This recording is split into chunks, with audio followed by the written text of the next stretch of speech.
নমস্কার বন্ধু, সকল বন্ধুদের জানাই আমার চ্যানেলে স্বাগত। আপনারা দেখছেন হেল্পটেক বাংলা। আজ আমি 100 দিনে কাজের টাকার ব্যাপারে একটি গুরুত্বপূর্ণ ইনফরমেশন নিয়ে এসেছি আপনাদের সামনে। অবশ্যই ভিডিওটি আমরা শেষ অবধি দেখতে থাকুন। আর যারা আমার চ্যানেলে নতুন তাদেরকে বলবো চ্যানেলটিকে সাবস্ক্রাইব করে সঙ্গে থাকবেন। আর যারা সাবস্ক্রাইব করেছেন তাদেরকে অসংখ্য অসংখ্য ধন্যবাদ। তো আপনারা জানেন আমাদের বাংলার টাকা 100 দিনে কাজ করেও কিন্তু 2 বছর অতিক্রান্ত হতে গেছে, কিন্তু বাংলার টাকা কিন্তু পুরোপুরি টাকা পাচ্ছে না ও কাজ গ্রাম পঞ্চায়েতগুলিতে পুরোপুরি কাজ কিন্তু বন্ধ রয়েছে। অবশেষে রাজ্যের বকেয়া মেটাতে বৈঠকের ডাক প্রধানমন্ত্রীর দপ্তরে।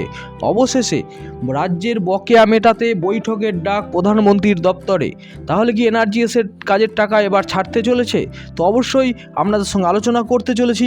ভিডিওটি আমরা শেষ অবধি দেখতে থাকুন। প্রধানমন্ত্রী নরেন্দ্র মোদী মুখ্যমন্ত্রী মমতা বন্দ্যোপাধ্যায়ের রাজ্যের বকেয়া মিটিয়ে দেওয়ার প্রতিশ্রুতি দেওয়ার 1 মাস কেটে গেলেও কেন্দ্রের তরফে কোনো পদক্ষেপ নেওয়া হয়নি। অবশেষে 23শে জানুয়ারি রাজ্যের বিভিন্ন দপ্তরের সচিবদের বৈঠকে ডাকল কেন্দ্র প্রধানমন্ত্রীর দপ্তর। বৈঠকে রাজ্যের 6 দপ্তরের সচিবদের বৈঠকে ডাকা হয়েছে। আবাস যোজনা থেকে 100 দিনের কাজ, রাজ্যের প্রাপ্য ও রাজ্যের যোগ্য প্রাপকদের তালিকা তৈরি করেও সাধারণ মানুষকে প্রকল্পের সুবিধা দিতে পারছে না রাজ্য সরকার।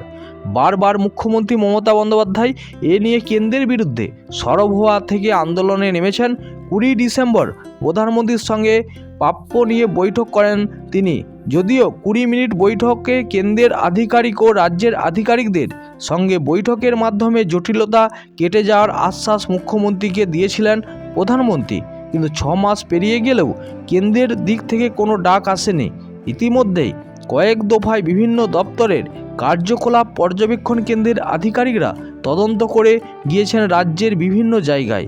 অবশেষে মুখ্য সচিব পিবি গোপালিকার কাছে প্রধানমন্ত্রীর দপ্তর থেকে ডাক পাঠানো হলো আলোচনার জন্য।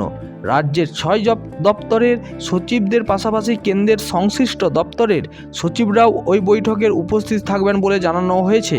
রাজ্যের পক্ষ থেকে পঞ্চায়েত ও গ্রামোন্নয়ন সচিব পি উল্লাগানাথ, স্বাস্থ্য ও পরিবার কল্যাণ দপ্তরের সচিব নারায়ণ স্বরূপ নিগম, পুর নগরায়ণ সচিব খলিল আহমেদ, শিক্ষা সচিব মনীষ জৈন ওই বৈঠকে যোগ দেবেন। ওই বৈঠকে রাজ্যের আবাস যোজনার বাড়ি পাওয়ার বন্ধ দীর্ঘদিন কয়েক মাস। ইতিমধ্যে বিভিন্ন বিজেপি শাসিত রাজ্যে বাড়ি বিলির কাজ শুরু হয়েছে। ভোটের আগে জনসমর্থন আদায়ের প্রকল্পগুলি তাদের হাতিয়ার। প্রধানমন্ত্রী আবাস যোজনা প্রকল্পের সবচেয়ে বেশি টাকা আটকে আছে রাজ্যের।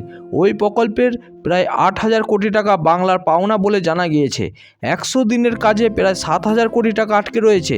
স্বাস্থ্য মিশনে 280 কোটি টাকা দিয়েছেন কেন্দ্রে। 60:40 অনুপাতে যে টাকার হিসাব হওয়ার কথা, সেখানে রাজ্য দিয়েছে 1,300 কোটি টাকা। বৈঠকের পরে এই বকেয়া মেটানোর সিদ্ধান্ত কেন্দ্র সরকার নেবে কিনা তা এখনও প্রশ্নের মুখে। তবে রাজ্যের আবাস যোজনা, স্বাস্থ্য মিশন, 100 দিনের কাজের মতো প্রকল্প থেকে ভোট ব্যাংক নিজেদের দিকে ঘোরাতে চাইছে বিজেপি। তো বন্ধুরা, 100 দিনের কাজ ও আবাস যোজনা নিয়ে সমস্ত ইনফরমেশন পেতে চ্যানেলটির সঙ্গে থাকবেন। ভালো থাকবেন, সুস্থ থাকবেন, সাবধানে থাকবেন।